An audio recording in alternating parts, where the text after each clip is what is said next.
رجالا نوحي إليهم فاسألوا أهل الذكر إن كنتم لا تعلمون بالبينات والزبر وأنزلنا إليك الذكر لتبين للناس ما نزل إليهم ولعلهم يتفكرون. السلام عليكم ورحمة الله وبركاته. الحمد لله رب العالمين والصلاة والسلام على سيد الأنبياء وعلى آله وأصحابه أجمعين أما بعد. প্রিয় দর্শক, আপনাদের সবাইকে অনেক অনেক প্রীতি আর শুভেচ্ছা জানিয়ে শুরু করছি আমাদের সকলের প্রিয় অনুষ্ঠান পলিক্যাবলস জেনে নিন।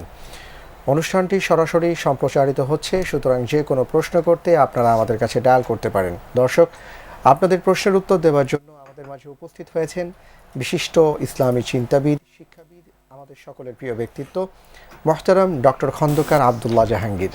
আসসালামু আলাইকুম ওয়া রাহমাতুল্লাহি ওয়া বারাকাতুহু। ওয়া আলাইকুম আসসালাম ওয়া রাহমাতুল্লাহি ওয়া বারাকাতুহু। কেমন আছেন মোহতারাম? আল্লাহর শুকর, আলহামদুলিল্লাহ ভালো আছি। আপনি কেমন আছেন? জি আলহামদুলিল্লাহি রাব্বিল আলামিন, আল্লাহর মেহেরবানিতে ভালো আছি।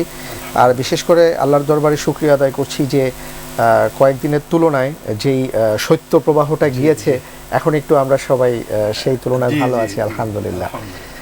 দর্শক মোহতারাম আমাদের সামনে আছেন, আপনারা যে কোনো প্রশ্ন আমাদের কাছে করতে পারেন, আর স্ক্রিনে অবশ্যই নম্বরগুলো দেখতে পাচ্ছেন। আর অলরেডি আলহামদুলিল্লাহ আমাদের কাছে প্রশ্ন চলে এসছে, আমরা তাহলে বিসমিল্লাহ বলে শুরু করছি, দেখি কোন দর্শক অপেক্ষা করছেন আমাদের জন্য। আসসালামু আলাইকুম ওয়া রাহমাতুল্লাহি ওয়া বারাকাতুহু। ওয়া আলাইকুম আসসালাম। জি ভাইয়া, আমার দুটো প্রশ্ন। জি বলুন। প্রথম প্রশ্নটা হচ্ছে, আমার মা এবারে 6 রোজা রাখতে পারে নাই অসুখের কারণে। এখন উনি কি রোজাগুলো কাফারা দিবে নাকি এগুলো পুরাই দিতে হবে? আর দ্বিতীয় প্রশ্নটা হচ্ছে যে ওজুর পানি দিয়ে আর কোনো কিছু করা যাবে কিনা? আচ্ছা আচ্ছা, জি অনেক ধন্যবাদ আপনাকে।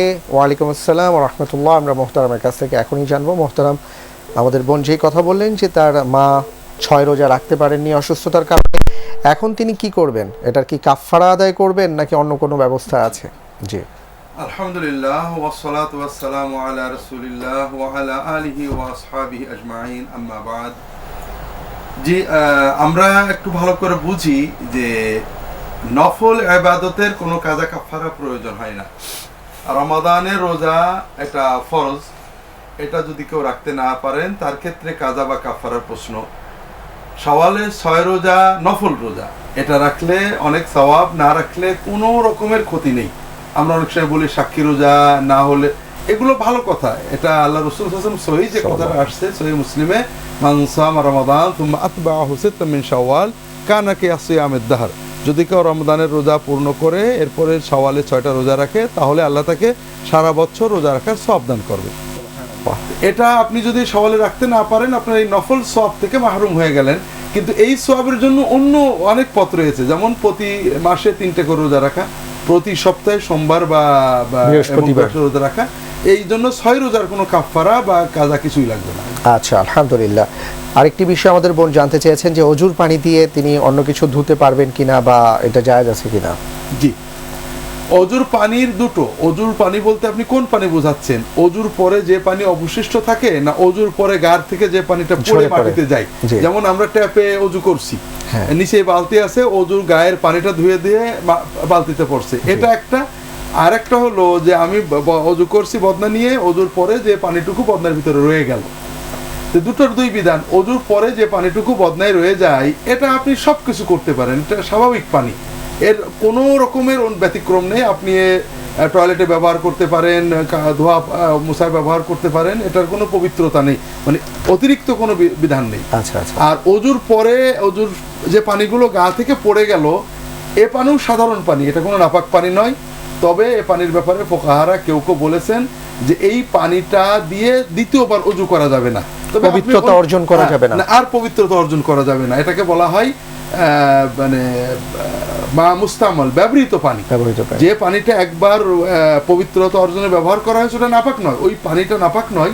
ওই পানি আপনি সাধারণ ব্যবহার করতে পারেন, কিন্তু কোনো অজু গোসলের জন্য ওটা আর পুনরায় ব্যবহার করতে পারবেন না। এই হলো অজুর পরের পানির ব্যবস্থা। জি জি আলহামদুলিল্লাহ, অনেক ধন্যবাদ মোহতারাম। একজন দর্শক আছেন টেলিফোনে অপেক্ষায়, আমরা তার ফোনটি নিচ্ছি। আসসালামু আলাইকুম ওয়া রাহমাতুল্লাহি ওয়া বারাকাতুহু। জি ওয়ালাইকুম আসসালাম ওয়া রাহমাতুল্লাহ। ভাইয়া, আমার দুটো প্রশ্ন হচ্ছে, জি আমি তো কবরস্থানের পাশে যাওয়ার সময় আসসালামু আলাইকুম ইয়া আহলাল কুবুর এটা বলতে হবে। আচ্ছা আচ্ছা আচ্ছা। আর যদি আমি কোনো মাজারের পাশ দিয়ে যাই, মানে কোনো ব্যক্তি মানে বুঝতেছে এখানে অনেক মাজার আছে, ওই মাজারের পাশ দিয়ে যাওয়ার সময় কি এটা বলতে হবে নাকি না বললে কোনো গুনাহ হবে না? জি, আমরা জানবো ইনশাআল্লাহ তাআলা। আর আরেকটা প্রশ্ন হচ্ছে যে আমি আজকে ফজরের নামাজ পড়ার সময় আসলে আযানটা শুনি নাই, তবে আমি যখন নামাজ পড়তেছি তখন আযান পড়তেছে, আমার নামাজটা কি হবে? আচ্ছা, জি, ধন্যবাদ আপনাকে। আমরা দোয়া করি আপনার জন্য আর জানবো মোহতারামের কাছ থেকে এর উত্তর। মোহতারাম, আপনি শুনেছেন আমার বোনের কথা যে তিনি যে বিষয়টি জানতে চাইছেন যে কবরস্থানের পাশ দিয়ে যাওয়ার সময় আসসালামু আলাইকুম ইয়া আহলাল কুবুর তিনি বলে থাকেন। এখন অনেক মাজার আছে, মাজারের পাশ দিয়ে যাওয়ার সময় কিছু বলতে হবে কিনা বা কি বলবেন? জি জি বোন, আসলে আমরা দিনটাকে সম্পূর্ণ গড়বড় করে ফেলেছি। মাজার বলতে আমরা কি বুঝি? মাজার একটা আরবি শব্দ, এটা হলো ভিজিটিং প্লেস অথবা প্লেস অফ ভিজিট, দর্শনীয় জায়গা যেটা মানুষ দেখতে যায়, জিয়ারত করতে যায়, ভিজিট করতে যায়। আসলে এই যে কবরকে মাজার বলা, এটা কোরআন সুন্নায় কোথাও পাবেন না। সাহাবীরা কখনো রাসূলুল্লাহ সাল্লাল্লাহু আলাইহি ওয়াসাল্লাম কবরকে মাজারও বলেননি, রওদাও বলেননি, কিছুই বলেননি। কবর কবর। আপনি বুখারী শরীফ পড়েন, ইমাম আবু হানিফার লেখা বই পড়েন, তাবেঈনদের যুগের অন্যান্য লেখকদের বই পড়েন, আমাদের 4 ইমামের লেখা বই পড়েন, বুখারী মুসলিম অন্যান্য কিতাব বলেন যা কবর রাসূল, রাআইতু কবর রাসূল, কবর রাসূল, কবর ফাতেমা, কবর ফুলান, সব কবর। এখানে কবর আর গোরস্থান মানে মাজার আলাদা বিষয়। এটা মুসলিম উম্মাহ প্রথম 300 বছর জানতেনই না। সাহাবী, তাবেঈন, তাবে তাবেঈন এরা জানতেন না। এটা আমরা অতিভক্তি করে বানিয়েছি। আর আমাদের বুঝতে হবে যে অনেক বিষয় জায়েজ, তবে কল্যাণ মঙ্গল রয়েছে সুন্নতের ভিতরে। যে পরিভাষা রাসূলুল্লাহ সাল্লাল্লাহু আলাইহি ওয়াসাল্লাম ব্যবহার করেছেন, সাহাবীরা ব্যবহার করেছেন, তাবেঈনরা ব্যবহার করেছেন, এর বাইরে কোনো পরিভাষা ব্যবহার অবৈধ নয়। কিন্তু এর ভিতরে কোনো খায়ের বরকত আদব আছে মনে করলে তা অবৈধ হয়ে যায়। তাহলে দাবি করা হবে যে রাসূলুল্লাহ সাল্লাল্লাহু আলাইহি ওয়াসাল্লাম সাহাবী তাবেঈনদের আদবতে নাউজুবিল্লাহ কম ছিল। এই জন্য মাজার পরিভাষাটা খুবই আপত্তিকর পরিভাষা। কবর যা আছে মানুষের যেখানে দাফন করা হয় সেটা কবর। এটা হলো প্রথম বিষয়। একটা কবর বিরাট পাকা করা হলো, ওটা মাজার হয়ে গেল, ভিজিটিং প্লেস হয়ে গেল। আসলে যে কোনো কবর আমরা জিয়ারত করতে পারি, সব কবরই মাজার, জিয়ারতের স্থান, আমরা যে সেখানে সালাম দিতে পারি। দ্বিতীয় যে বিষয়টা, হ্যাঁ, মাজার অনেকে পূজা করেন, মাজারে যে সাজদা করেন, মাজারে মানত করেন, যারা করেন তারা পাপী, তারা মুশরিক হয়ে যাচ্ছেন। কিন্তু মাজারে যিনি শুয়ে আছেন অর্থাৎ কবরে যিনি শুয়ে আছেন তিনি এর জন্য দায়ী নন। তিনি তাকে, আপনি যে কোনো কবর, সেটা মাজার নাম হোক আর গোরস্থান নাম হোক আর কবর নামে হোক, তার পাশ দিয়ে যাওয়ার সময় আপনি তাকে আসসালামু আলাইকুম দারা কওমে মুমিনিন ইয়া আহলাল কবর বা যে কোনোভাবে আপনি তাকে সালাম দেন। এটা সুন্নত, এটা করা ভালো, এটার ভিতরে আপনি সওয়াব পাবেন, না করলে কোনো গুনাহ হবে না। জি, ধন্যবাদ আপনাকে। ধন্যবাদ জানাচ্ছি বোনকে খুব সুন্দর প্রশ্ন করার জন্য। আরও একজন দর্শক অপেক্ষায় আছেন টেলিফোনে, আমরা তার ফোনটি নিচ্ছি। আসসালামু আলাইকুম ওয়া রাহমাতুল্লাহি ওয়া বারাকাতুহু। ওয়ালাইকুম আসসালাম ওয়া রাহমাতুল্লাহ। হুজুর খোকন বলছিলাম ময়মনসিংহ থেকে। হ্যাঁ খোকন ভাই বলুন। যে হুজুর এই যে ওই আপনি ধরেন নামাজ পড়তে গেলাম, গোসল টোসল করে রেডি হইলাম, হ্যাঁ, ফ্যান বা বডি স্প্রে মাইরে নামাজ পড়লে কি নামাজ হবে কিনা? জি, ধন্যবাদ আপনাকে। আমরা জানবো ইনশাআল্লাহ তাআলা দর্শক সবাই মিলে, তবে কেবল জেনে নিনে। আর অনুষ্ঠানটি সরাসরি সম্প্রচারিত হচ্ছে, সুতরাং যে কোনো প্রশ্ন করুন আমাদের কাছে। মোহতারাম, আপনার কাছে এবার আমরা জানতে চাচ্ছি, আমাদের বোন যিনি দ্বিতীয় প্রশ্নটি করেছিলেন যে আজকে ফজরের ওয়াক্তে তিনি যখন সালাত আদায় করছিলেন তিনি আজানের শব্দ শুনেননি, তো সালাত আদায়রত অবস্থায় তিনি আজানের শব্দ শুনেছেন, এখন তার ফজরের সেই নামাজটা হয়েছে কিনা, ওয়াক্ত মতন তিনি পড়তে পেরেছেন কিনা জানতে চাচ্ছেন। জি, আসলে ফজরের আজান, আমাদের দেশে আজানটা অনেক সময় পরে দেওয়া হয়। আজকে আমিও নামাজ, অর্থাৎ আমাদের এখানে প্রায় 5:20 দিকেই এখন রক্ত হচ্ছে, আমি 5:45 বা 6টা বাজার 5-7 মিনিট আগে আজান শুনছি। তো এই জন্য আপনারা আজকাল তো আধুনিক সময় প্রায় পত্রিকাতেই, নিউজ পেপারে নামাজের সময় দেওয়া হয়, নামাজের চিরস্থায়ী ক্যালেন্ডার আছে, আপনারা নামাজের সময়গুলো জেনে নেবেন। এছাড়া ইলেকট্রনিক ইন্টারনেটে অনেক প্রোগ্রাম পাওয়া যায়, যেমন ইসলামিক ফাইন্ডার নামে একটা প্রোগ্রাম আছে, এটা ফ্রি দেয় তারা। এটা আপনারা ডাউনলোড করে নিতে পারেন, মোবাইলে রাখতে পারেন, কম্পিউটারে রাখতে পারেন। এটা অ্যাডজাস্ট করে নিলে আপনি যেখানে আছেন নামাজের সময়টা অ্যাকুরেট জানতে পারবেন। নামাজের সময় হওয়ার পরে যদি আপনি নামাজ পড়েন, আজানটা কোনো ফ্যাক্টর নয়। অর্থাৎ যেমন 12:05 বা 7 এখন জোহরে রক্ত হচ্ছে, আজান দেওয়া হয় 1:45-1টায়। আপনি 12টা 5-এর পরে নামাজ পড়তে পারেন, আজান হতে হবে এটা জরুরি নয়।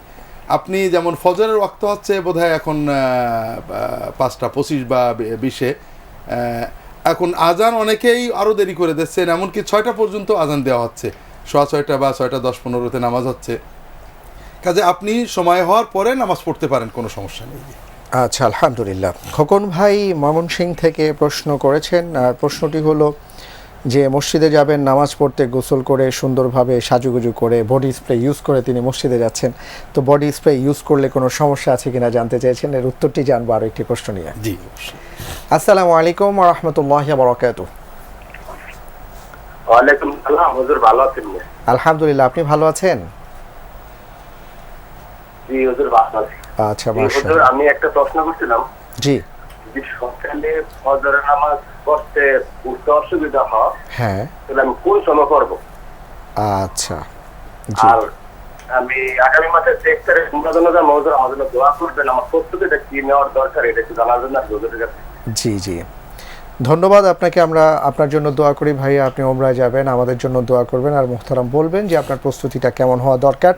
মোহতারাম, এর আগে আপনার কাছে জানতে যাচ্ছি খোকন ভাইয়ের প্রশ্নের উত্তর। জি জি, বডি স্প্রে বিষয়ে ওলামাদের, আগের জামানার ওলামারা অধিকাংশই বলতেন এটা জায়েজ নয়। অর্থাৎ অ্যালকোহল যেহেতু থাকে, আর অ্যালকোহল অর্থ মদ, আর মদ নাপাক, কাজে ওটাতে দেহ নাপাক হয়ে যাবে, নামাজ হবে না। তবে আধুনিক ওলামায়ে কেরাম সারা বিশ্বেরই এটা প্রায় সবাই বলছেন যে অ্যালকোহল মানে মদ নয়, অ্যালকোহল একটা কেমিক্যাল শব্দ, আর মদ যেটা, এটা ওয়াইন, এটাতে মাদকতা থাকতে হয়। অ্যালকোহল যেটা আছে, কোনোটা খেলে মাদকতা আসে, কোনোটা বিষ, মানুষ মরে যায়, মাতাল হয় না। তো এই জন্য সাধারণ অ্যালকোহল যেটা বিশেষ করে ভেজিটেবলস থেকে তৈরি, এগুলোর ভিতরে কোনো, এটা নাপাক নয়। এটা যেমন আমরা এখন ডেটল ইত্যাদি ব্যবহার করি বা হ্যান্ড ওয়াশ ব্যবহার করি, এগুলো সবই বা অ্যালকোহল দিয়ে মুছিয়ে, এগুলো সবই অ্যালকোহল, এটা কোনোটাই মাদক নয়, এরা কেমিক্যাল, এটা বিষাক্ত। তো এই জন্য যেহেতু এটা মাদক নয়, এটা খেলে কেউ মাতাল হয় না, এই জন্য এটা নাপাক নয়, এটা শরীরে ব্যবহার করা বৈধ। আপনার শরীরে আপনি যদি অ্যালকোহল প্যাড ব্যবহার করে স্পিডে রক্ত মোছেন, তাহলে নাপাকও হবে না আপনার, এর জন্য ওটা ধোয়াও লাগবে না, নতুন উজু করাও লাগবে না। তো এই জন্য আপনি যদি বডি স্প্রে ব্যবহার করেন ইনশাআল্লাহ সমস্যা নেই। আচ্ছা, আলহামদুলিল্লাহ। মোহতারাম, আপনার কাছে এবার জানতে চাচ্ছিলাম যে ফজরের সময় যদি কেউ উঠতে না পারেন, তাহলে ফজরের সালাতটা তিনি কখন আদায় করবেন, এই ব্যাপারে জানতে চেয়েছেন। আরও একজন দর্শক আছেন অপেক্ষায়, তার ফোনটি নিয়ে তারপরে শুনবো। আসসালামু আলাইকুম ওয়া রাহমাতুল্লাহি ওয়া বারাকাতুহু।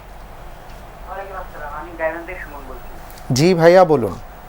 আমার প্রশ্ন হচ্ছে যে একটা গরু দিয়ে একটা দুটো মেয়ে আর একটা ছেলে, হ্যাঁ, আকিকা, কিন্তু অনেকে বলছে যে ছেলেটার ব্যাপারে নাকি একটা বকরি নাকি আলাদাভাবে দিতে হবে, কিন্তু আমি বলতেছি যে ওখানে কি ছেলের ব্যাপারে আলাদা করে দিতে হবে, না ছেলে মেয়ে একটা গরু দিয়ে যথেষ্ট? ধন্যবাদ, আমরা জানবো ইনশাআল্লাহ তাআলা। ভাইয়া, আপনাকে অনেক অনেক মোবারকবাদ।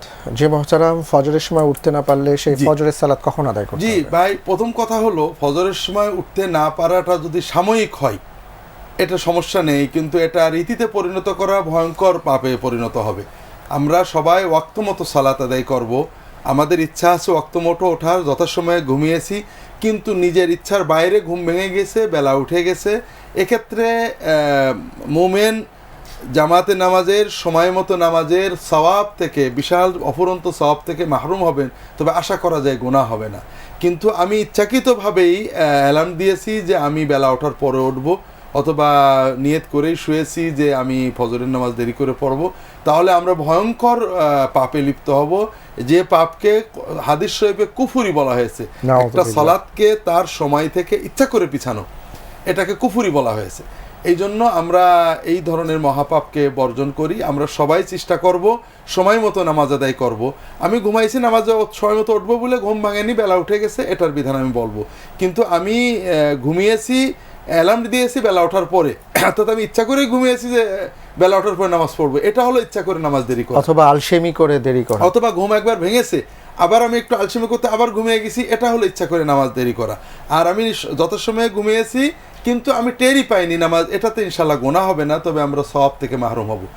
যদি কেউ এরকম হয় যে মানে বিশেষ কোনো কারণে অসুস্থতায় তার ঘুম ভাঙেনি, নামাজ পড়তে পারেননি ওয়াক্তমতো, তাহলে তার জন্য ফরজ দায়িত্ব হলো ঘুম ভাঙার সঙ্গে সঙ্গে অন্য কোনো কাজের আগে নামাজটা, অর্থাৎ এটা আমার প্রথম কাজ, সর্বপ্রথম আমাকে এটা আদায় করতে হবে, ওযু করে সালাত আদায় করে এরপর অন্য কাজ করতে হবে, এটাই হলো দায়িত্ব।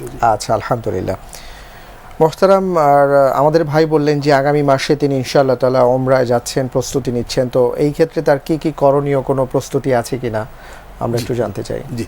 জি অবশ্যই আপনি প্রস্তুতি নেবেন। আল উমরাতু ইলাল উমরাতি কাফফারাতুল লিমা বাইনাহুমা, রাসূলুল্লাহ সাল্লাল্লাহু আলাইহি ওয়াসাল্লাম বলেন ওমরা, এক ওমরা আর এক ওমরার মাঝের গুনাহগুলো আল্লাহ মাফ করে দেন। ওমরা গুরুত্বপূর্ণ ইবাদত, অত্যন্ত গুরুত্বপূর্ণ। আপনি ইবাদতের আবেগ নিয়ে যাবেন। সবচেয়ে বড় জরুরি বিষয় হলো ওমরার মাধ্যমে আপনি গুনাহ মাপ নিয়ে আসবেন, কিন্তু যদি আপনি দিন না জানেন আবার এসে গুনাহে লিপ্ত হবেন। কাজেই সহিভাবে সুন্নত তরিকায় ওমরা আদায়ের পদ্ধতিটা জানবেন, দিনটা ভালো করে শিখে নেবেন, যেন আপনি ওখানে যেয়ে পাপ না করেন নামাজ রোজা ইবাদতগুলোতে, আর ফিরে আসার পরে যেন আপনার দ্বারা আর কোনো পাপ না হয়। এজন্য দিনটাকে একটু ভালো করে শেখার চেষ্টা করেন, ভালো আলেমদের মাধ্যমে ভালো কিতাব পড়ে। আল্লাহ তৌফিক দান করেন, আমিন। গাইবান্ধা থেকে আমরা একটি প্রশ্ন পেয়েছি এই ধরনের, যে আকিকার ক্ষেত্রে যদি এমন হয় যে একটি গরু ক্রয় করে সেখানে 2 ভাগ মেয়ের জন্য আর 1 ভাগ ছেলের জন্য, এইভাবে করে যদি, বা 2টি মেয়ে আর একটি ছেলেকে নিয়ে একটা গরুতে যদি আকিকা দেয়া হয়, তাও এটা শুদ্ধ হবে কিনা? জি এ বিষয়টা হাদিস শরীফে আকিকার জন্য অংশগ্রহণের কথা বলা নেই। এজন্য উত্তম হলো মেয়ের জন্য ছেলের জন্য প্রত্যেকের আলাদা আলাদা আকিকা দেওয়া। রাসূলুল্লাহ সাল্লাল্লাহু আলাইহি ওয়াসাল্লাম এভাবেই দিয়েছেন, সাহাবীরা এভাবেই দিয়েছেন, তাবেঈনরা এভাবেই দিয়েছেন। পরবর্তী ফুকাহারা বলেছেন যে কোরবানির মতো আকিকাও এক পশুতে ভাগ করা যাবে। এটা ফুকাহাদের ইজতিহাদ, এটা আলহামদুলিল্লাহ, এটা এত নফল ইবাদত, ইনশাআল্লাহ হয়ে যাবে। তা আপনি যেটা বলেছেন যে একটা গরুতে 2টো মেয়ে এবং ছেলেকে আকিকা করলে, কোনো ফকি, ইমাম আবু হানিফা রাহমাতুল্লাহ আলাইহি, কুফার অন্যান্য কোনো ফকি, তারা বলেছেন আকিকা হয়ে যাবে। আর যেহেতু এটা নফল ইবাদত, মুজতাহিদদের ফতোয়া আমাদের গ্রহণ করার সুযোগ আছে। তবে হাদিস শরীফে আকিকা পৃথক পৃথক দেওয়ারই কথা আছে। যদি সম্ভব হয় তাহলে একটা মেয়ের একটা ছাগল, আরেকটা মেয়ের আরেকটা ছাগল, আরেকটা ছেলে আরেকটা বা 2টো ছাগল দেবেন, এরকম করলে সবচেয়ে ভালো হয়। আচ্ছা, আলহামদুলিল্লাহ। একজন দর্শক আছেন, আমরা তার ফোনটি নিচ্ছি। আসসালামু আলাইকুম ওয়া রাহমাতুল্লাহ। জি, ওয়ালাইকুম আসসালাম ওয়া রাহমাতুল্লাহ। আমি ঢাকা থেকে বলছিলাম, আমার নাম রিপন। জি ভাইয়া বলুন। আমার প্রশ্নটা হচ্ছে, আমি যেমন জুমার নামাজ পড়তে যাব, হ্যাঁ, এই মুহূর্তে আমি গোসল দিলাম, গোসল দিতে গেলে আমার কি ভিন্নভাবে কি নামাজ পড়ার জন্য উজু করা লাগবে? আচ্ছা, ঠিক আছে, আমরা জানবো ইনশাআল্লাহ তাআলা। ধন্যবাদ আপনাকে। মোহতারাম, যে প্রশ্নটি আমরা শুনলাম যে তিনি গোসল করেছেন, গোসল করার পরে আবার জুমার উদ্দেশ্যে আবার তিনি ওযু করবেন কিনা, দরকার আছে কিনা? জি এই বিষয়টা আমরা অনেকবার আলোচনা করেছি যে আসলে গোসলের ক্ষেত্রে, বিশেষ করে জুমার দিনের গোসল, তো ওটাই তো জুমার ইবাদত। জি, আমরা সকল সময় গোসলের আগে ওযু করব, এটা সুন্নত। আর যদি ওযু করি অথবা না করি, গোসল করি, গোসল করলে তো ওযু আরও বেশি হয়ে গেল, এটা বড় ওযু, গ্র্যান্ড অ্যাবলিউশন বলা হয়। তো এটা বড় ওযু, গোসলটা হলো বড় ওযু। কাজে বড় ওযু পূর্ণভাবে করলে আর ছোট ওযুর দরকার হয় না। তবে ছোট ওযু বড় ওযুর আগে করা, অর্থাৎ গোসলের আগে ওযু করাটা সুন্নত। প্রথমে সুন্দর করে ওযু করে এরপর সারা শরীর ধোবো, তাহলে আমরা সুন্নত পদ্ধতিতে ওযু করার সওয়াব পাবো। আর গোসলের পরে পুনরায় আর যদি ওযু না ভাঙে, ওযু করার প্রয়োজন নেই। আচ্ছা, আলহামদুলিল্লাহ। মোহতারাম, আরও একজন দর্শক আছেন, আমরা একটু তার ফোনটি নিয়ে তারপরে কথা বলছি। আসসালামু আলাইকুম ওয়া রাহমাতুল্লাহি ওয়া বারাকাতুহু। ওয়ালাইকুম আসসালাম, আমি মোহাম্মদ শাহজালাল, ঢাকা থেকে বলছি। জি বলুন। যে আমি বলতে চাচ্ছিলাম যে ঈদের নামাজ সম্পর্কে। হ্যাঁ, ঈদের নামাজ জামাত শুরু হয়ে গেছে, তো আমি 1 রাকাত পাইনি। আচ্ছা, আর লাস্টে 1 রাকাত পেয়েছি। তো ইমাম তো সালাম ফিরিয়ে নামাজ শেষ করতে, 1 রাকাত ইমাম যে আমি পাইনি, ওইটা কিভাবে আদায় করবো? এখানে তো মাসজিদের তাকবীর তো দুইটা তালা, তাই না? তাকবীর দিতে হবে, এখানে 3 তাকবীর চলে গেছে। আমরা বুঝতে পেরেছি আপনার প্রশ্নটি, যে এই ক্ষেত্রে কি করণীয়, কেউ যদি 1 রাকাত না পেয়ে থাকেন এই ঈদের নামাজে, মোহতারাম বলবেন ইনশাআল্লাহ তাআলা। ধন্যবাদ আপনাকে মোহতারাম। পাশাপাশি আপনার কাছে জানতে চাচ্ছিলাম ওযু সম্পর্কে, যে গোসলের যে ব্যাপারটি, এই ক্ষেত্রে কি গড়গড়ার যে বিষয়টি আছে গোসল করার ক্ষেত্রে, এই বিষয়টি কি ধরনের? জি, এটা আমি বলেছি মানে ইঙ্গিতে, যে গোসলটা পূর্ণ যদি হয় তাহলে ওযু লাগে না। তো গোসলের ভিতরে পূর্ণতা বলতে, গোসলের যেটা আমরা সাধারণভাবে জানি, গোসলের ফরজ একটা হলো মানে ভালো করে কুলি করা, গড়গড়া করে মুখ আর নাকের ভিতর ভালো করে পানি দেওয়া, সারা শরীর পূর্ণ ধৌত করা। আচ্ছা আচ্ছা, এই তিনটে যদি কেউ করেন তাহলে তার জন্য অতিরিক্ত গোসল প্রয়োজন থাকে না। আচ্ছা আচ্ছা, আর এমনি গোসল বলতে আমরা যদি শুধু গায়ে পানি ঢালা বুঝি তাহলে গোসলের দুটো ফরজ বাকি থাকে। যার গোসল ফরজ নয় তিনি এইভাবে গোসল করলে তিনি হয়ে যাবে বলতে কি তিনি গা ধুলেন, এটা আরাম লাগলো, কিন্তু শরীয়তের যে গোসল, জুমার দিনের যে গোসলের যে সওয়াব, এটা কিন্তু হলো না। আচ্ছা আচ্ছা, কারণ রাসূলুল্লাহ সাল্লাল্লাহু আলাইহি ওয়াসাল্লাম বারবার জুমার দিনে গোসল করতে বলেছেন, এবং মানে কাতাসালা ইয়াউমাল জুমআতি গুসলাল জানাবা, ঠিক ফরজ গোসল যেভাবে করি ওইভাবে জুমার দিনের গোসলটা করতে হবে পূর্ণভাবে। এমনকি যদি মাথায় চুল বেশি থাকে মাথাটা আরও ভালো করে সাবান দিয়ে ধোয়া, যেন মাথার কোনো গন্ধ বা গ্যাস মুসল্লিদের কাছে না লাগে, এটাও হাদিস শরীফে বলা হয়েছে। সুবহানাল্লাহ। কাজে জুমার গোসলটা আমরা সেইভাবে ভালো সাবান মেখে ভালো খুশবু মেখে করব, এটাতে সওয়াব হবে, এটা একটা ইবাদত। জি ইনশাআল্লাহ তাআলা। একজন দর্শক আছেন বোধহয়, আমরা একটু কথা বলে নিচ্ছি তার সাথে। হ্যালো, আসসালামু আলাইকুম ওয়া রাহমাতুল্লাহ। জি, আসসালামু আলাইকুম। আমার প্রশ্নটি হচ্ছে যে আপনাদের এই অনুষ্ঠানের মাধ্যমে একাধিকবার জানতে পারলাম যে নামাজের পরে মুনাজাত করা অথবা এই সংঘবদ্ধভাবে মুনাজাত করা, জি, এটা ইসলামের শরীয়তের দৃষ্টিতে জায়েজ না। বিশেষ করে তাবলীগের জামাতের যে কিছুদিন আগে যে হলো বিশ্ব ইজতেমা, লাখ লাখ মুসল্লি এখানে মুনাজাত করতেছে এবং প্রধানমন্ত্রী, রাষ্ট্রপতি, বিরোধী দলীয় নেত্রী ওনারাও মুনাজাত করতেছেন। তাহলে এটা সারা দেশের মানুষ এই অনুষ্ঠান দেখার পরেও এই মুনাজাতটা সংঘবদ্ধভাবে করতেছেন, এটা কি হালাল না হারাম? এবং এখানে আমাদের মাননীয় রাষ্ট্রপতি, প্রধানমন্ত্রী, বিরোধী দলীয় নেত্রী সহ সবাই এটা করতেছেন। এই প্রসঙ্গে আমি মাননীয় ওনার জি আমরা জানবো ইনশাআল্লাহ তাআলা। অনেক ধন্যবাদ আপনাকে, মোহতারামের কাছ থেকে আমরা শুনবো ইনশাআল্লাহ তাআলা। তার আগে মোহতারাম, আপনার কাছে প্রশ্ন হলো, কোনো ব্যক্তি যদি ঈদের সালাতে গিয়ে দেখা গেল যে এক রাকাত তিনি হারিয়ে ফেলেছেন, ফৌত হয়ে গেছে, তাহলে তিনি ইমাম সাহেব সালাম ফেরানোর পরে সেই এক রাকাত কিভাবে আদায় করবেন?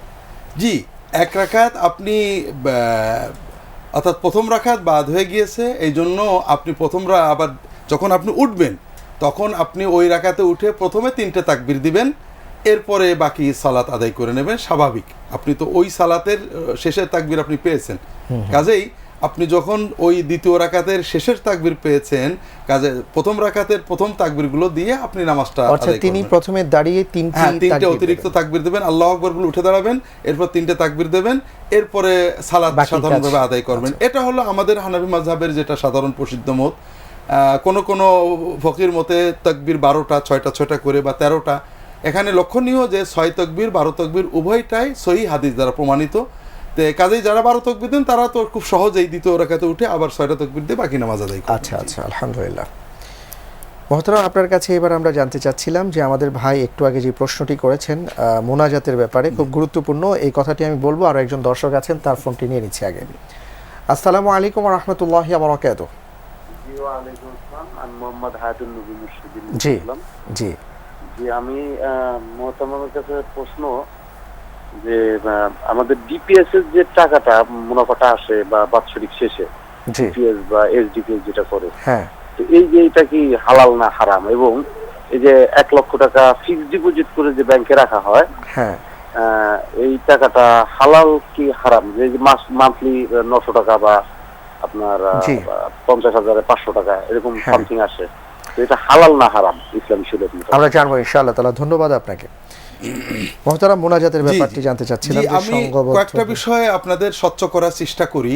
আমরা বারবার বলো, আপনারা প্রথম কথা, নামাজের পরে দলবদ্ধ মুনাজাত না জায়েজ, এটা সাধারণভাবে কেউই বলেন না। আমরা যেটা বারবার বোঝানোর চেষ্টা করি, সালাতের পরে, নামাজের পরে মুনাজাত এটা ইবাদত। রাসূলুল্লাহ সাল্লাল্লাহু আলাইহি ওয়াসাল্লাম, সাহাবীগণ আজীবন এটা একাকী করেছেন, তারা কখনো দলবদ্ধ করেননি, এই জন্য একাকী করাটাই উত্তম, এটাই সুন্নত। তবে সাধারণ মানুষ বোঝে না দলবদ্ধভাবে করা হয়েছে, এটা না জায়েজ নয়, এটা অনুত্তম। তবে যদি কেউ এই অনুত্তমটাকে, যেটা রাসূলুল্লাহ কখনো করেননি, এটাকে উত্তম মনে করে, জরুরি মনে করে, তাহলে সেটা তখন একটা বিদআতের পর্যায়ে চলে যায়। কাজেই নামাজের পরে দলবদ্ধ সমবেত মুনাজাত বিদআত বা হারাম সরাসরি এটা কেউই বলেন না। যেটা বলা হয় সেটা হলো নামাজের পরে একাকী মুনাজাতটা উত্তম এবং এটাই সুন্নত। দলবদ্ধটা রাসূলুল্লাহ সাহাবীরা করতেন না, আমাদের ইমামগণ তারা এটা বলেননি, করেননি, পরবর্তীতে চালু হয়েছে। তবে কাজটা হারামও নয়, নাজায়েজও নয়, সরাসরি বিদআত নয়। যদি এটাকে কেউ নিয়মিত করে, জরুরি মনে করে, তখন এটা বিদআতে পরিণত হয়। দ্বিতীয় কথা, তাবলিগের মোনাজাত নামাজের পর হয় না তো। অর্থাৎ একটা হলো নামাজের পরের মোনাজাত, আর একটা হলো সবাই মিলে মোনাজাত। সবাই মিলে মোনাজাত করলেই সেটা নাজেজ হয় না। রাসূলুল্লাহ সাল্লাল্লাহু আলাইহি ওয়াসাল্লাম যখন যেখানে যেটা করেছেন সেটা করাটাই হলো সুন্নত। আমি আগেই বলছি যে নামাজের পরের মোনাজাতও নাজেজ নয়, তবে রাসূলুল্লাহ সাল্লাল্লাহু আলাইহি ওয়াসাল্লাম আজীবন নামাজের পরে একাকী করতেন। কখনো কখনো তিনি কেউ দোয়া চাইলে সমবেতও করতেন।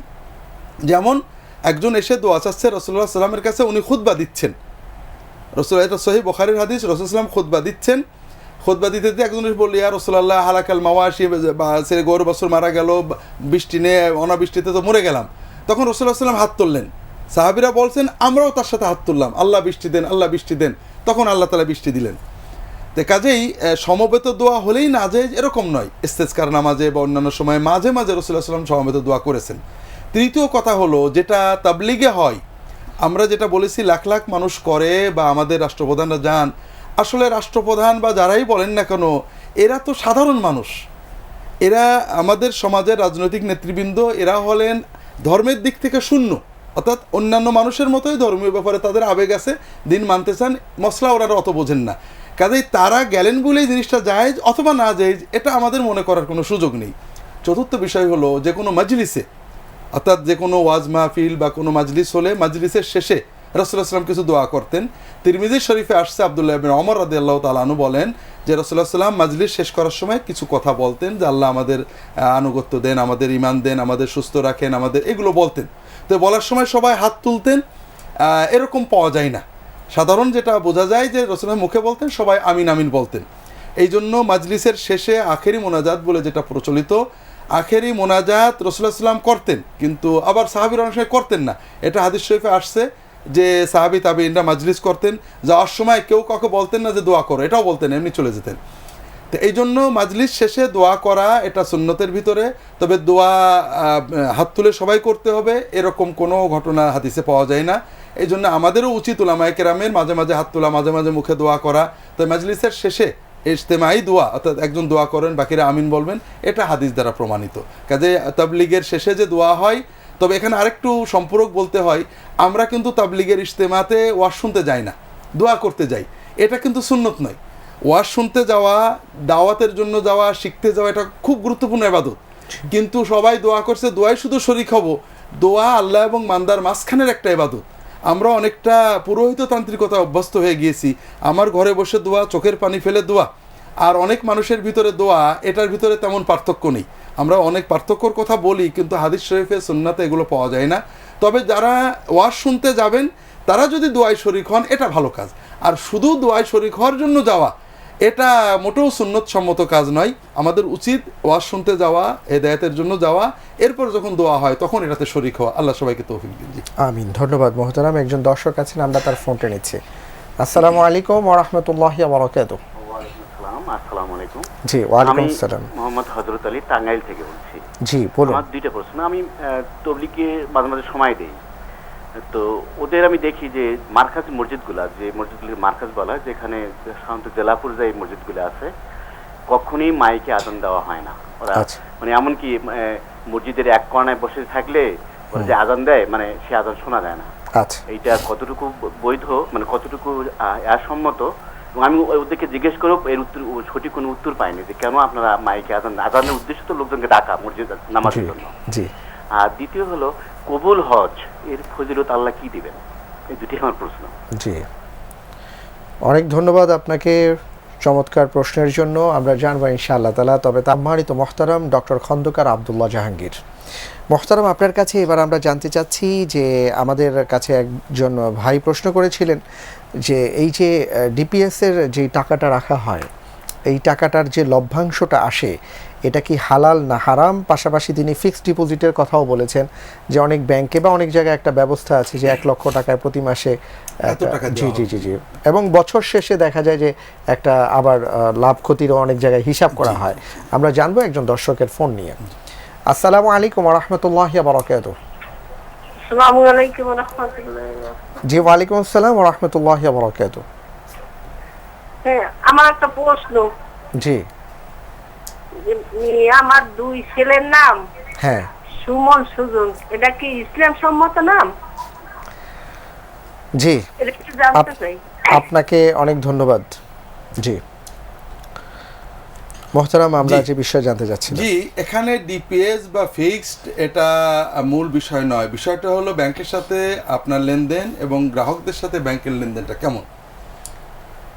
যদি ব্যাংকের সাথে আপনার লেনদেন এমন হয় যে ব্যাংকে আপনি 2 লাখ টাকা রেখেছেন, এই 2 লাখ টাকা ব্যাংক প্রতি মাসে বা প্রতি সপ্তাহে বা প্রতি বছরে এই প্রতি 1 লাখ টাকার উপর শতকরা 1 টাকাতে বা 1 লাখ টাকা তারা দেবেন, এইভাবে হলে এটা হারাম, এটা সুদ হবে। আর যদি এমন হয় যে আপনি সেখানে টাকা জমা রেখেছেন, তারা বলবেন যে আমাদের ব্যবসায় এটা খাটাবো, ব্যবসায় খাটানোর পরে ব্যবসায় যে লাভ হবে ওই লাভের 1, 2, 5 বা 100% আপনাকে দেব। সেই লাভ কত হবে আমরা জানি না, আমরা সারা 12 মাস আপনাকে এত টাকা করে দিয়ে যাও, বছর শেষে আমরা প্রত্যেকের একটা ধারণা আছে যে লাভ কত হতে পারে, লাভ মিলিয়ে ওটা আমরা অ্যাডজাস্ট করব। এটা কোনো ব্যাংক করে থাকেন, এটা মোটামুটি শরিয়া সম্মত বলা চলে আর কি। যদিও আমাদের দেশের পুরো অর্থ ব্যবস্থাটাই শরিয়া বিরোধী, কাজে শরিয়া মানা খুব কঠিন। এই জন্য যারা টাকার বিনিময়ে টাকা বাড়ান, টাকার বিনিময়ে টাকা দেন, সেটা সুফল আনা হারাম। আর যারা বলেন আমরা টাকা বিনিয়োগ করব, বিনিয়োগে যে লাভ লস হবে সেই লাভ লসের পার্সেন্ট আমরা দেব, তাহলে এটা হালাল। এখন যদি কোনো ব্যাংক এটা দেওয়ার নাম, লাভ লসের পার্সেন্ট দেওয়ার নাম করে অনিয়ম করে, সে ব্যাংক দায়ী হবে। তবে আশা করা যায় যিনি লেনদেন করছেন গ্রাহক, তার টাকাটা বৈধ হবে ইনশাআল্লাহ। তবে তিনি জানতে পারেন যে না এরা সুদে লিপ্ত, তাহলে আর লেনদেন করবেন না। এটা হলো ফিক্সড এবং ডিপোজিট উভয় ক্ষেত্রেই এটা একই বিষয়। মোহতারাম ধন্যবাদ। এবার আপনার কাছে জানতে যাচ্ছি যে আমাদের একজন ভাই টাঙ্গাইল থেকে প্রশ্ন করেছেন যে তিনি সেখানে দেখেছেন যে মার্কাজ মসজিদে, তাবলিগ জামাতি ভাইদের মার্কাজ মসজিদের কথা উল্লেখ করেছেন যে সেখানে মাইকে আজান দেওয়া হয় না। তো এই বিষয়টা আসলে কেন, যে আজান মাইকে না দেওয়ার ফলে অনেকে শুনতেও পান না, তো এই ব্যাপারটা আসলে হালাল না হারাম বিষয়টা জানতে চাইছেন।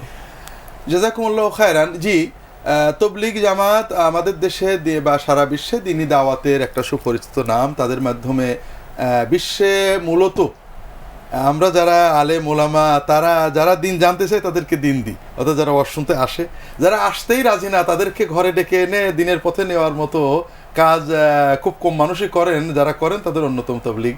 তারা যারা আসতে চায় না তাদেরকে বলে কয়ে হাতে পায়ে ধরে আনার চেষ্টা করেন আর কি। আর আমরা ঘরে বসে থাকি, আমাদের কাছে যারা আসেন তাদেরকে আমরা শিক্ষা দিই। তো এটা খুব বড় কাজ, বড় দাওয়াত, বড় আন্দোলন। পাশাপাশি যারা এটা করেন তারা তো সবাই ইজতিহাদ করেন না, আমাদের মতো মানুষ, ভুলভ্রান্তি আছে, এগুলো সংশোধন করতে হবে সুন্নতের আলোকে। তা আপনি যেটা বলেছেন আজান মুখে দেওয়াতে সুন্নতের কোনো ক্ষতি নেই, অর্থাৎ আজান নামক এবাদতটা 16 আনা আদায় হচ্ছে। তবে এটা অবশ্যই মাইকে দেওয়াটা উত্তম, কারণ আজানের উদ্দেশ্য হলো মানুষকে ডাকা। এটা উত্তম সুন্নতের আলোকেই। এটা আমরা একটু বোঝার চেষ্টা করি। রাসূলুল্লাহ সাল্লাল্লাহু আলাইহি ওয়াসাল্লামের সময় আজান দেওয়া হতো মসজিদের পাশে দাঁড়িয়ে, মসজিদের কর্নারে দাঁড়িয়ে বা ভিতরে দাঁড়িয়েও আজান দেওয়া হতো। আচ্ছা, যখন সাহাবীদের সময়ে এলাকা বেড়ে গেল, মদিনা শহর বাড়লো, মানুষ বসতি বেশি হলো, তখন বাজারের মাঝখানে দাঁড়িয়ে আজান দেওয়া হতো। ওসমান রাদিয়াল্লাহু তাআলা আনহুর সময়ে ওসমান তার নিজের বাড়ির ছাদে আজান দেওয়ার ব্যবস্থা, দোতলা বাড়ি, মসজিদে নাই, জাওরা ওনার বাড়িতে বাজারের পাশে বাড়ির দোতলায় আজান দিতেন যেন সবাই জানতে পারে। এরপরে যখন আরও বসতি হয়ে গেল, বাড়িঘরগুলো পাকা হতে লাগলো, তখন মিনারা তৈরি করা শুরু হলো, যে উঁচু উঁচু মিনারা করে আজান দেওয়া হবে। মিনারার উপরে উঠে আজান, যদি মিনারের উপরে উঠে আজান দেওয়া হয় দূরের মানুষেরা সহজে শুনতে পারে। এবং আজানের শব্দকে বড় করার জন্য চুঙা বানানো হতো। এটা মুসলিম উম্মার ট্রেডিশন, এটা সাহাবী তাবেঈনদের যুগ থেকে এরকম হয়েছে। মিনারা বানিয়ে চুঙা চেকুন করে শো করে যেন শব্দটা দূরে যেতে পারে। মূল উদ্দেশ্য হলো আওয়াজটা যত দূরে পৌঁছে। এখন প্রবলেম হলো যে আমরা আমাদের বাড়িগুলো পাকা, বাড়িতে ফ্যান চলে, এসি চলে, মসজিদগুলো পাকা, ফ্যান চলে, এসি চলে, আমাদের যান্ত্রিক সভ্যতায় শব্দ বেশি। এখন যদি আমরা মুখে আজান দিই কেউই শুনতে পাই না। এক্ষেত্রে আপনাদের মনে প্রশ্ন হতে পারে, যেটা তবলিগের ভাইয়ের অংশ বলেন যে রাসূলুল্লাহ সাল্লাল্লাহু আলাইহি ওয়াসাল্লাম মুখে আজান দেওয়া হতো, এটা আমরা অন্তত অবিকল রাখার চেষ্টা করি। তো বিষয়টা হলো অবশ্যই যদি কেউ মুখে আজান দেন, আজান নামক এবাদত অর্থাৎ নামাজের যে একটা সুন্নত বা ওয়াজিব এবাদত, এটা 16 আনা আদায় হবে। কেউ শুনুক আর না শুনুক আজানের সুন্নত আদায় হয়ে যাবে। তবে আমরা জানি রাসূলুল্লাহ সাল্লাল্লাহু আলাইহি ওয়াসাল্লাম ওয়াজও মুখে করতেন, মাইক ব্যবহার করতেন না। রাসূলুল্লাহ সাল্লাল্লাহু আলাইহি ওয়াসাল্লাম মসজিদে এসি ফ্রিজ লাগাতেন না। এখানে মূল বিষয় হলো ইবাদত এবং ইবাদতের উপকরণ। ইবাদতের ভিতরে নতুনত্ব সৃষ্টি করা যায় না, কিন্তু ইবাদতের উপকরণের ক্ষেত্রে ব্যবহার, বিশেষ করে আমরা যদি জানতে পারি, যেমন রাসূলুল্লাহ সাল্লাল্লাহু আলাইহি ওয়াসাল্লাম উটের পিঠে চড়ে হজে গিয়েছেন, আমরা প্লেনে যাই, হ্যাঁ, এখানে এটা কিন্তু ইবাদত না, ইবাদতের উপকরণ। এখানে রাসূলুল্লাহ সাল্লাল্লাহু আলাইহি ওয়াসাল্লাম সহজ উপকরণ ব্যবহার করেছেন, হেঁটে না যে উঠে গিয়েছেন। কাজে আমাদের সমাজে যেটা সহজ ওটা আমরা ব্যবহার করলে এটা সুন্নাহ নির্দেশিত উত্তম বলে গণ্য হবে, আলহামদুলিল্লাহ। যেহেতু সাহাবায়ে কেরাম শব্দকে দূরে দেওয়ার জন্য চেষ্টা করেছেন, এই জন্য মাইক ব্যবহারটা উত্তম হবে, তবে মুখে আজান দিলে কোনো দোষ নেই। অনেক ধন্যবাদ মোহতারাম, আমাদের হাতে আর সময় নেই, বিদায় নিতে হচ্ছে। আমি এক কথায় জানতে চাইবো যে হজ্জে মাবরুর বা কবুল হজের ইয়েটা কি? জি জি জি, রাসূলুল্লাহ সাল্লাল্লাহু আলাইহি ওয়াসাল্লাম বলেছেন হজ্জে মাবরুরের সওয়াব হলো জান্নাত। যদি হজ্জে মাবরুর কেউ করে তার জীবনের সব গুনাহ মাফ করবেন এবং আল্লাহ তাকে জান্নাত দান করবেন। আমিন আমিন। অনেক অনেক ধন্যবাদ, জাযাকাল্লাহু খাইরান। দর্শক আপনাদেরকেও ধন্যবাদ জানাচ্ছি আমাদের সাথে থাকার জন্য এবং সুন্দর সুন্দর প্রশ্ন করার জন্য। মোহতারাম যে উত্তরগুলো দিয়েছেন কোরআন এবং সুন্নাহর ভিত্তিতে আমরা সবাই চেষ্টা করি তার উপর আমল করার। আল্লাহ তাআলা সবাইকে তৌফিক দান করুন, আমিন। এই প্রত্যাশায় আপনাদের সবাইকে আবারও ধন্যবাদ জানিয়ে বিদায় নিচ্ছি। আল্লাহ হাফেজ। আসসালামু আলাইকুম ওয়া রাহমাতুল্লাহি ওয়া বারাকাতুহু।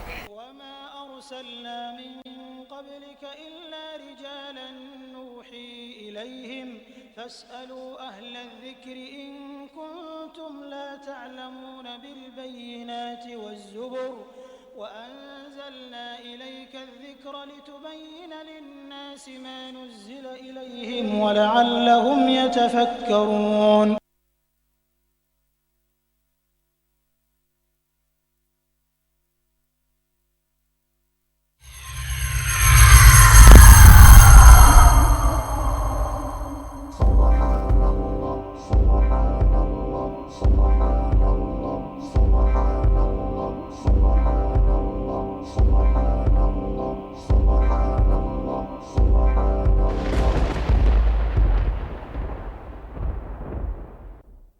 ইসলামিক টিভি, একটি সুন্দর পৃথিবীর জন্য।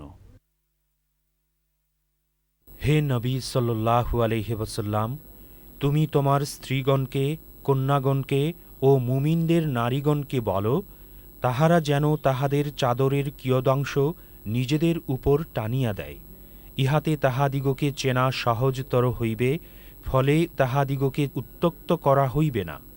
আল্লাহ ক্ষমাশীল, পরম দয়ালু। আল কুরআন।